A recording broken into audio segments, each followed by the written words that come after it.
Hello friends, Assalamu alaikum.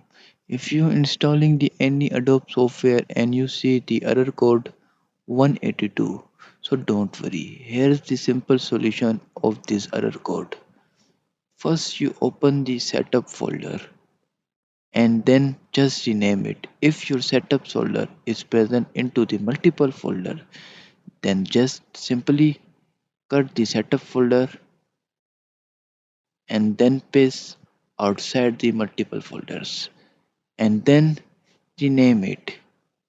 You rename it anything, you add alphabets, numbers, special character, anything. Then open the folder and open the setup. Here you see your application is installing without showing any error. After some time, your application has been installed successfully.